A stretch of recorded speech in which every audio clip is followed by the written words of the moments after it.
This was me 4 years ago, waking up every single morning, hating what I saw in the mirror, spending thousands on beauty products and cosmetic procedures that did not work, working harder than I ever had done before, and my confidence was plummeting. Then I spent hours researching the most effective beauty habits that are backed by science and actually save you time and money, which is exactly what we are about to break down, because you do not deserve to spend another day hating the person you see in your reflection. By the end of the video, you will know the 14 habits that make the most difference, the science behind them, and importantly, my favourite products that have made the most difference for me. And make sure you stay tuned until the end, because I'm going to be talking about the most important part of this conversation that gets completely ignored in every other video that I've watched on this topic. And why should you listen to me? My name is Faye. I'm a doctor obsessed with the female body and explaining the science that helps you live a happier, healthier life. If you're an ambitious girly who is interested in learning all about how her body works, then the subscribe button is just down there. All the habits are time-stamped on screen now, but before we get to the habits, we need to discuss the most important framework to understand for the entirety of this video: the self-worth pyramid. One thing I despise is superficial aesthetic advice. It does not fix the root problem. You can glow up all you want. If you ignore what is going on inside, you will never feel good about yourself. So let me introduce you to the self-worth pyramid. Everything in this video is built on one shape, the pyramid, and whether the pyramid stays upright, nice and strong and robust, or falls on its side depends on what you put at the base of your pyramid. So a healthy self-worth pyramid has the self-worth part at the bottom as the base of the pyramid, strong and robust. Sitting on top of that are the habits, because when you love yourself, you truly believe that you deserve habits that make you feel pampered, that are evidence-based, that you as a person are valuable enough to put time and energy into. And then at the top of the pyramid, as a byproduct to all that, you look unreal. You look hot.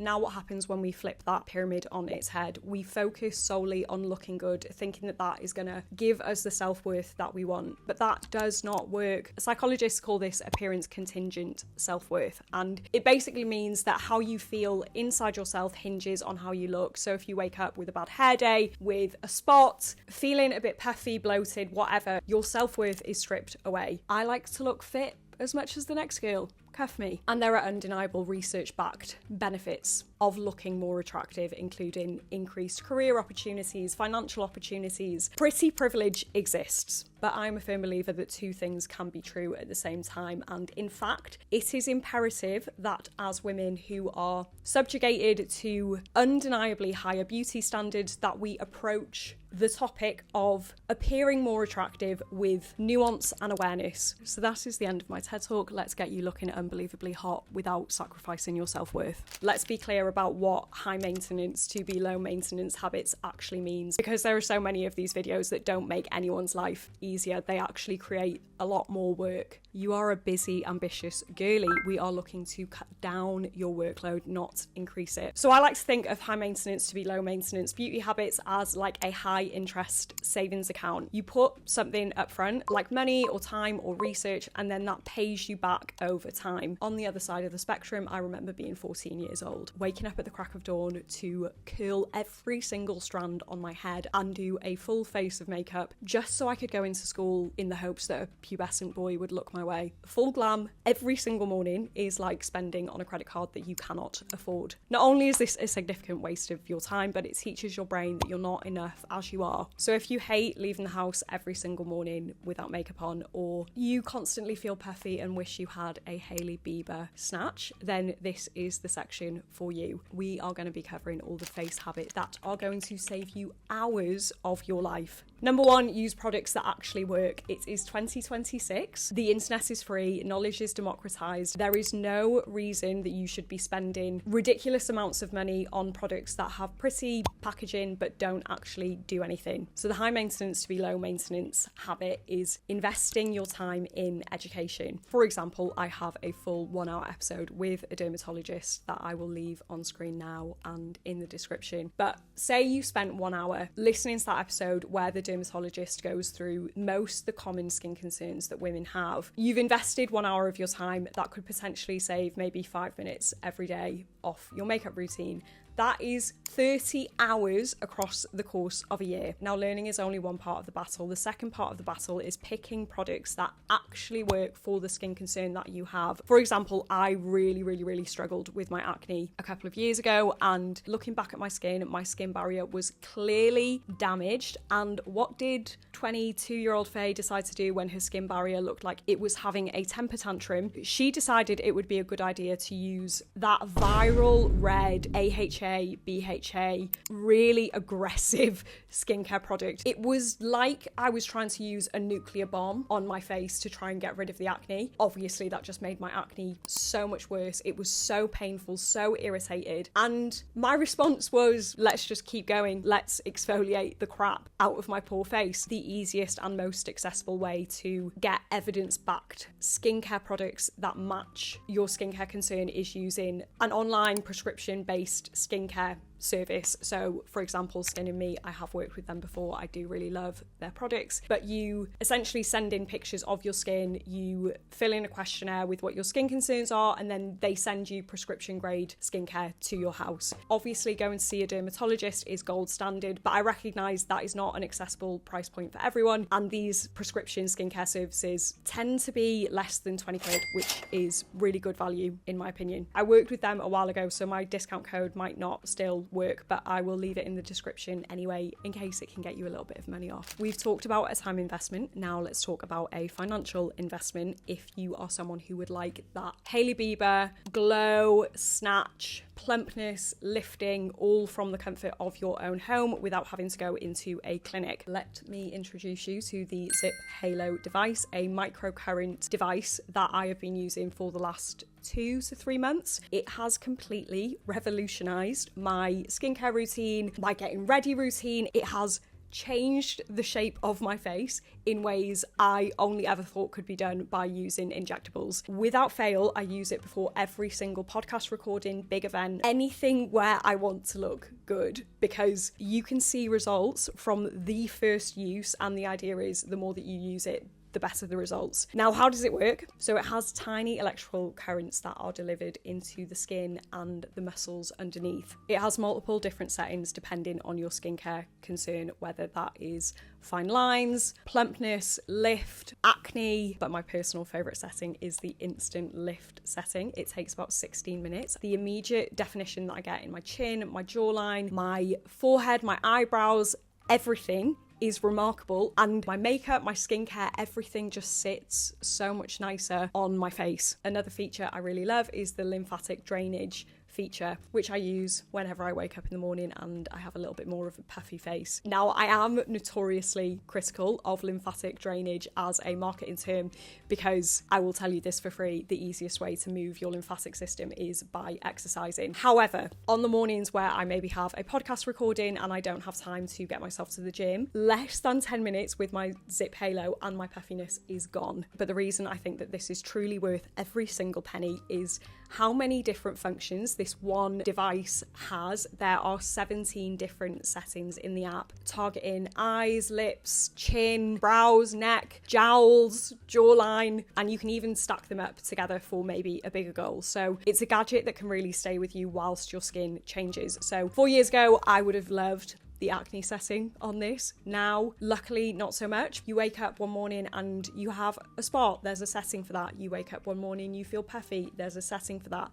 You wake up one morning and you want that instant lift, setting for that. You are not buying a drawer full of gadgets, you are investing in one, and it changes with you as your goals change. And the different gels that work with the Zip Halo all combat different skin concerns. Now, if I still have not explained why I love this so much, I'm going to tell you a little story. I brought this with me on my best friend's hen do because I needed her to try it for herself and see just how instantaneous the results were, so that she could look her most gorgeous snatched self for her hen. And she fell in love, understandably. So when I was speaking to the team at Zip, explaining how much I loved the Zip Halo, I told them this story, and they very kindly sent my best friend her own Zip Halo. She lives 5 hours away in North Wales, so she can't just borrow mine all the time, and I will put her reaction on screen now. She was over the moon because she is just as obsessed with this as I am. Now, it is a financial investment, well worth it in my opinion. However, I do have a code that can get you 10% off. The code is Dr. Faye, and I will leave a QR code on screen now that you can just scan, and a link in the description if you would like to find the zip halo that way. 2 small habits that save me a ridiculous amount of time as well: tinting my eyebrows and lip blush. Tinting your eyebrows is a little bit less relevant if you have pigment in the hairs above your eyes. This is not something I'm blessed with. I have bleach blonde eyebrows naturally, which is really annoying because I colour my hair. If my hair was that colour, I would save a lot of money. But no, just my eyebrows. And my eyelashes actually just completely see-through. I literally just use a home brow tint kit every couple of weeks. Saves me a ridiculous amount of time in the morning. Now, lip blush is a little bit more of a commitment. It is a tattoo on your lips, which sounds terrifying. However, you are numb for the process. I did not feel a thing, but given it is a semi-permanent procedure, please, please, please, please go to an experienced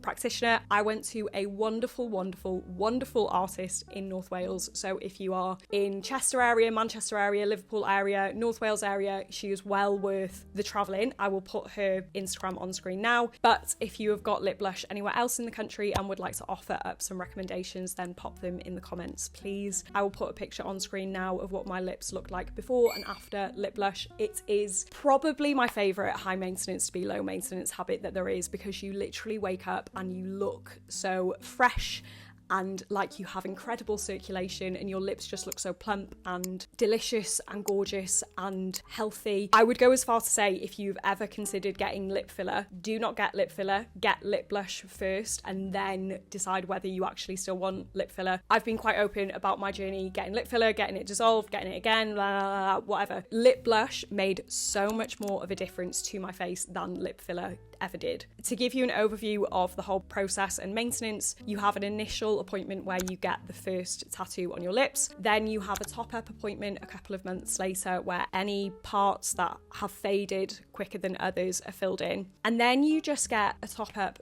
every year to 2 years. I haven't had mine done for 2 years. I'm well overdue a top-up, but I think it's about £300, which for something that lasts that long and saves you that much time is well worth it, in my opinion. I am actually getting married next year, guys. So the glow up strategy is going to take a big leap over the next few months, weeks. If you would like to follow that journey, then make sure that you are following on Instagram at Dr. Faye Bate. And if you have any other tips that you would like to recommend for my bridal glow up, then please leave them in the comments. Now for the most important part, my hero products for the face. So my Zip Halo on the Instant Lift setting with the silver gel. La Roche-Posay Cicaplast. This is amazing if you're using active ingredients and they've dried out your skin a little bit too much. Pop in Cicaplast on overnight, you wake up with the most gorgeous, moisturised, healthy skin in the whole world. Literally go through a tube of Cicaplast, I think, basically every month. CeraVe Foaming Cleanser for everyday face washing. Guys, cleanser is not an area you want to be splurging on your skincare. I promise you, there isn't that much difference between different cleansers and it's all getting washed down the sink anyway. The CeraVe Foaming Cleanser is a gentle, affordable basic that I love for taking off my makeup. I love the Haru Haru Black Rice Cleansing Oil. Really helps to break down the makeup, and then afterwards I'll go in with the CeraVe Foaming Cleanser to wash it away. For an extra boost of hydration on a budget, the Ordinary Hyaluronic Acid is super affordable. I will normally use a facial mist, maybe the La Roche-Posay Cicaplast spray or another mist, and then on top of that, use the Ordinary Hyaluronic Acid serum. It helps to lock in the moisture into your face and is just a really affordable option. Finally, a little bit more expensive, but if you are looking to splurge, again, worth every single penny, the SkinCeuticals Petox. This is amazing for hydration, plumpness, improving fine lines. Okay, now hair, and I recognise the irony of me doing this section with hair that drastically needs some TLC. I have been working on a secret project for the last 6 months, and any beauty maintenance activities have slipped to the bottom of my priority list. And that is okay, you know, every season has a different purpose. This has not been my season to be the baddest version of Faye. That is okay. There is an important lesson to me not going to the hairdressers for the last 6 months. That I will explain a little bit later on. But the first principle I need you to understand for your hair glow up is please stop looking at Pinterest pictures of girls who have completely different hairstyles to you. You are just setting yourself up for constant disappointment when your hair never quite cooperates in the way that you would like it to. I'm going to give you an example. My dad, from a very early age, he said to me, my dad is bald. My dad said to me, Faye,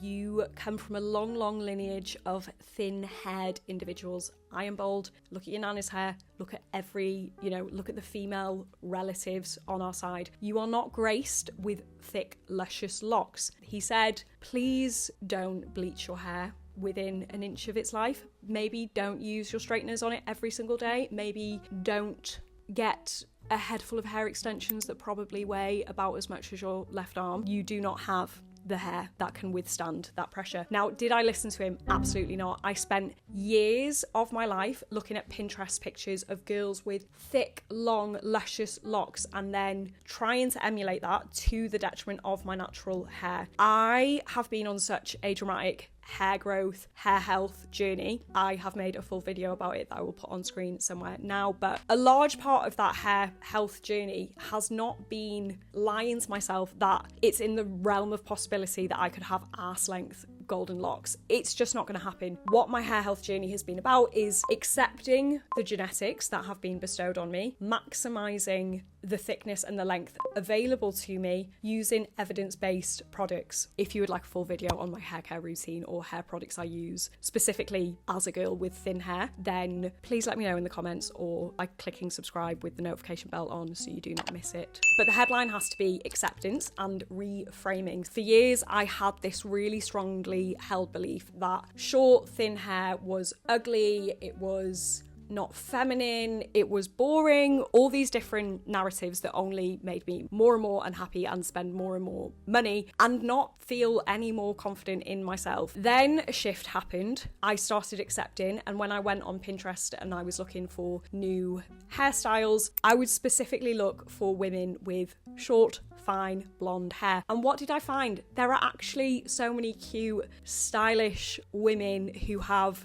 the most chic little blonde bobs. If there is one message that you take away from this entire video, it's that the biggest issue is almost never a lack of beauty, but a failure to recognise the beauty that already exists. And I know that sounds like your mum telling you like you're beautiful just the way you are, but I promise you, if you seek out people who look like you, are the same weight, height, hairstyle, skin tone, who are confident and look incredible, you will find them and you will stop putting these expectations on yourself that just leave you disappointed. So you found your hairstyle icons. The next step is products, and I will share my favourite products at the end of this section. But the bottom line for products is ideally you want to be trying the samples of these products before committing to buying a full sized product. And if you try this product and it does not work for your hair, you give it to a friend to try. I wasted so much time clinging on to hair products that had incredible marketing or incredible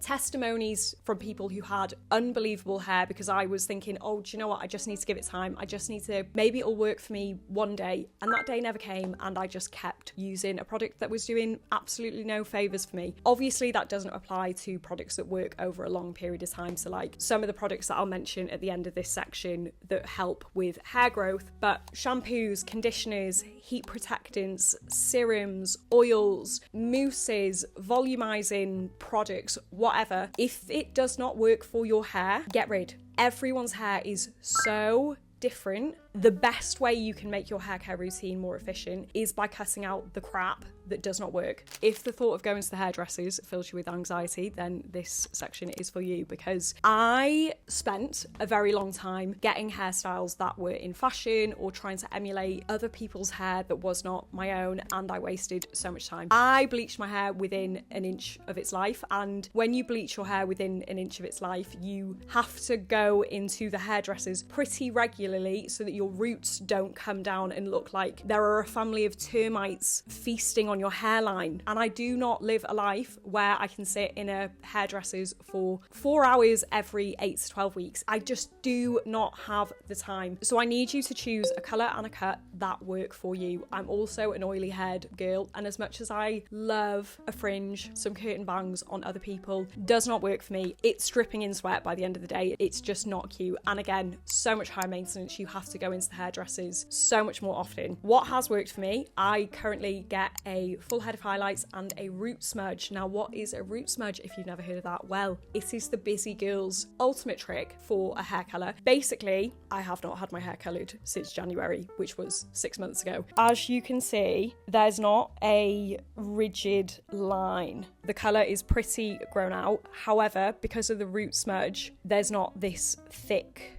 line. So the colour grows out quite well. Over the last 6 months, I've been working on a pretty big secret project that hopefully I will be able to announce pretty soon. So having a cut and a colour that I love, even when I haven't been to the hairdressers for months, is extremely important for me to have time to fulfil my other dreams and ambitions, not just having a cracking head of hair all the time. Next is the hair menu. If you've watched any of my videos before, you will know that I'm extremely passionate about decision fatigue. It is why Steve Jobs wore the same outfit every single day. Allegedly, Mark Zuckerberg wears the same outfit every day. Apparently, a lot of male CEOs wear the same outfit every single day. Doesn't surprise me, probably wouldn't even notice. And the idea behind it is that every decision that they make in the day comes at a small cost, and that cost is taken away from their energy that they use for bigger decisions. As women, there is a lot more pressure on us and how we look, but we should still endeavour to apply this principle into our lives to save energy for more important things, but also so that we can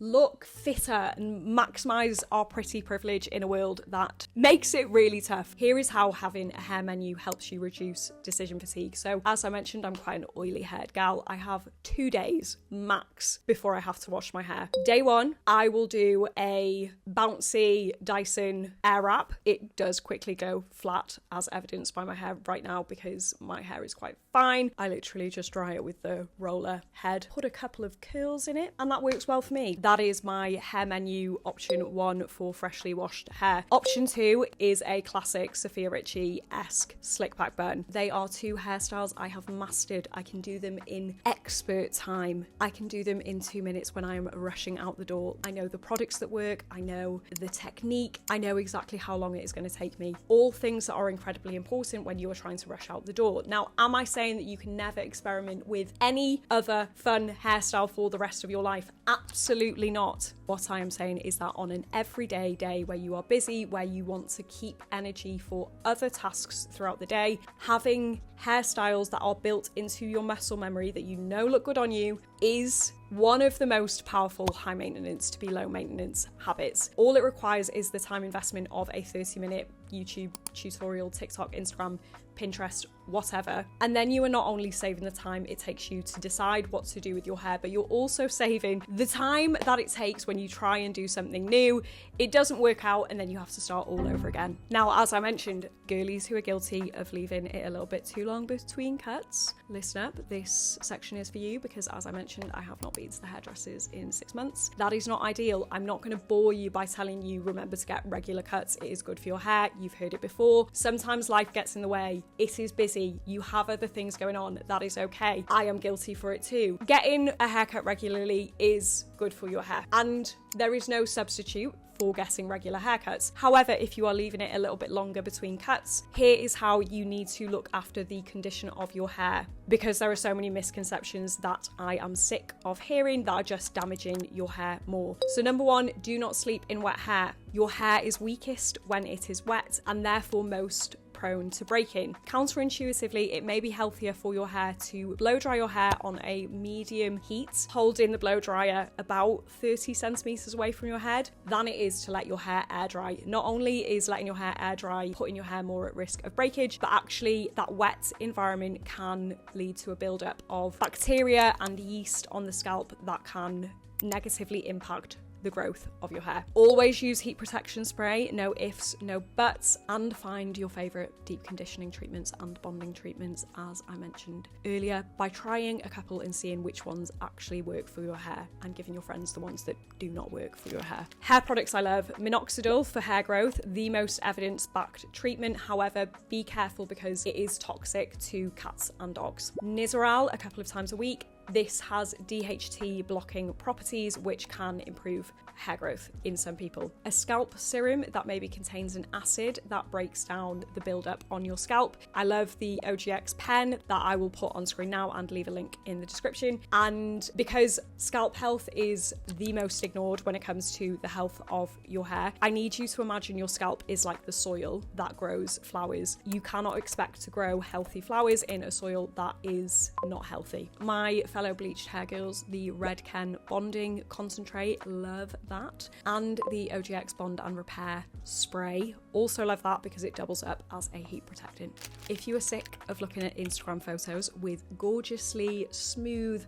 soft, shiny legs, wondering why your legs do not also look like that, then I'm going to introduce you to 2 ingredients that will become your best friend: glycolic acid and urea. Glycolic acid is basically an AHA, which is a chemical exfoliant, so a little bit gross. It loosens the glue between dead surface skin cells, removing the layer of dead skin cells on the surface alongside moisturizing to get that shiny mirror-like effect on your body parts. Urea is a humectant, which means that it pulls in water, similar to hyaluronic acid, but at higher concentrations it's also keratolytic, which means that it breaks down that thickened, rough patches of skin. I use glycolic acid like it's going out of fashion. I basically go through a bottle a month. I put it on my elbows, my knees, my ankles, anywhere that gets a bit drier and rougher, even just all over my entire body, basically. Maybe a couple of times a week. However, as it is an exfoliant, it can cause a bit of a reaction on your skin. So just start off using it once a week, see how your body reacts, and then gradually increase it if your skin tolerates it. If your skin is becoming more irritated, don't do more damage by pushing your skin through it. However, making sure that you're moisturizing well can help to improve your skin barrier, and therefore your skin may be more likely to tolerate the glycolic acid. I just use the ordinary glycolic acid, love it, no complaints. And then for urea, I love the La Roche-Posay 30% Lipicar, I think that's how you say it, exfoliating moisturizing gel. I love putting this all over my cracked, disgusting feet and popping a sock on to let that all marinate whilst I'm watching a TV series or sleeping in the socks if it's not too hot, and then showering that off in the morning. Do not waste your money on those stupid £1 foot masks that you can get. They will not do anything. Stick some urea on your feet and then stick a sock on it. You will have the most gorgeous, OnlyFans worthy feet you will have ever seen in your entire life. Now, I just have one small request. If you are enjoying this video and you don't want to miss the next one, then the subscribe button is down there. Just click it along with the notification bell. Then you will never miss another video to help you live a happier, healthier life again. Brace yourself because we have made it to the final and most important section of the entire video. However, there are going to be some cold, hard truths that may personally offend you. Let's start strong. Nothing I have just mentioned matters if you hate yourself. You can spend thousands and thousands and thousands of pounds on a glow up that could have come straight out of an episode of the Kardashians, but if you hate yourself, you are not going to feel any better. This is why, despite my passion for evidence-based beauty products and honestly how much joy it brings me getting dressed up and looking fit, I will never make a video that solely focuses on aesthetics. Not just because it doesn't align ethically with what I believe, but because I have been there. I have spent thousands of pounds on filler, Botox, extensions, bleaching, every skin treatment you could possibly imagine, and until I solved the internal issues that were going on for me, I didn't feel any better. I still saw myself as the 14-year-old who didn't think she was pretty, who didn't get any attention from the boys, and there is no denying that the sexiest thing anyone can do is be confident, without a shadow of a doubt. So we need to be paying at least as much attention to what is going on the inside as we do the outside. A few tools that I've found have really helped me. Number one, there is an episode on the podcast with a psychologist where we talk all about inner child work that I will leave on screen and in the description box below. But if you just want a rough overview, the basic principle is a lot of how we treat and act now is actually a reaction to an experience that we had when we were much younger. So, for example, someone might take a candid picture of you, you didn't have a warning, and you look at the picture and you think, oh my God, I literally have never looked worse. You feel physically repulsed. This sends you into a shame spiral of self-loathing. That is a very different reaction to looking at a bad picture of yourself and going, well, that's not my angle, and moving on. There may have been an experience earlier on in your life that leads you to value yourself based on how you look. Coming back to the self-worth pyramid. For example, so many of us saw our mums, our nannies, other female relatives in our family looking in the mirror and critiquing themselves. Now, they probably had no idea the impact that could have on the young ears that were listening at that point. But as children, we quietly absorb those lessons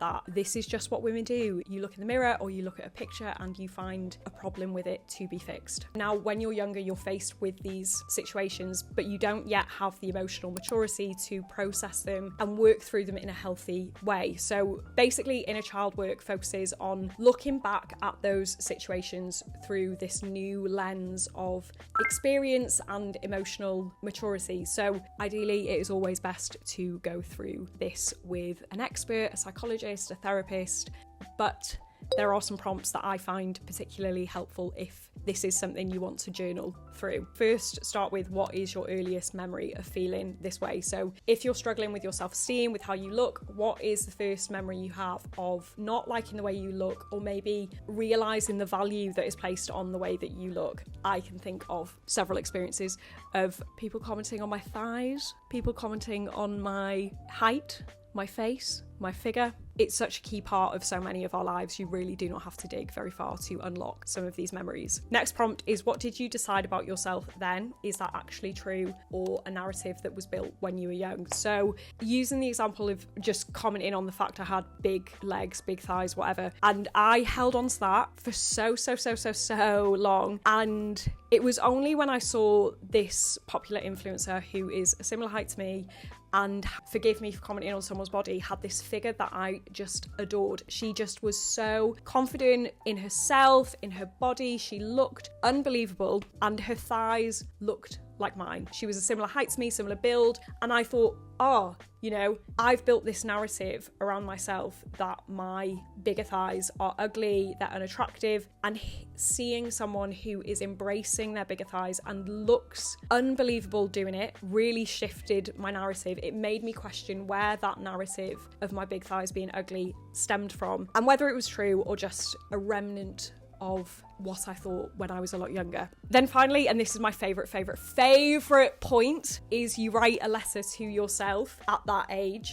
who has just gone through that experience. You basically say what you wish your younger self had heard at that point. It's like you're imparting all the knowledge you've gained over the years on that young person and just like closing that loop. For that example, I would say to that younger Faye, we are all different shapes and sizes. You will grow up and you will have friends who have completely different bodies to you, but they still have their own insecurities. Everyone has their own insecurities. It feels like no one is happy with their body, but being happy with your body is a choice, and being confident in your body is a choice. You may actively need to practice. It may take a while, it may take a lot of practice, but actively choosing to love your shape is way more important to your happiness than what your shape actually is. I've done this inner child work for quite a few issues I have recognised in myself over the last year. It's become a little bit like a nervous tick, but I love it. Oh my God, and my favourite part is writing the letters to my younger self, because it's almost like you literally feel this circle closing, or like your heart feels whole. It's like you've given your younger self this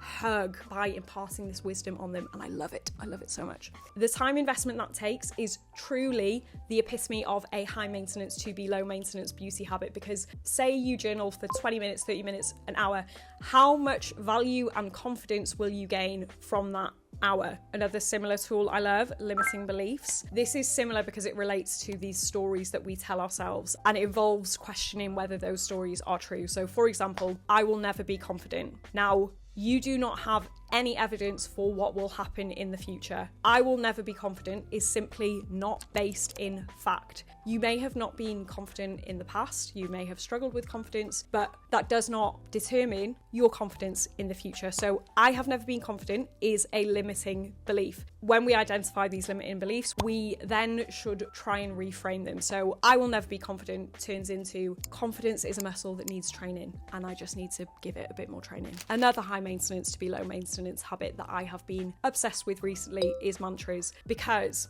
whilst I've been working on this secret project, I have been faced with a lot of imposter syndrome, and it has been exhausting. I've been trying to work on this secret project. Without warning, these awful negative beliefs will pop up into my head, interrupting my flow completely, saying things like, oh, no one's gonna like this secret project that you're working on. No one's gonna find it useful. Everyone's gonna hate it. Who do you think you are working on this secret project? Stupid. Now, inner child work, brilliant. Limiting beliefs, brilliant. However, they do require a bigger time investment. Mantras, on the other hand, it's like muscle memory, a reflex. Those thoughts come up and you shut them down immediately with your mantra. Mantras I've been loving recently. This one's my background. Delusional optimism is the only way out. So every single time I had an imposter syndrome thought, I was like, no, shh, delusional optimism. Another really helpful mantra that I've been implementing recently whenever I get thoughts of comparison. Prime example when it comes to how we look. We will never feel confident in how we look if we're constantly comparing ourselves to other people. Again, you can spend as much money in the world on looking more attractive. If you're still comparing yourself, you will never feel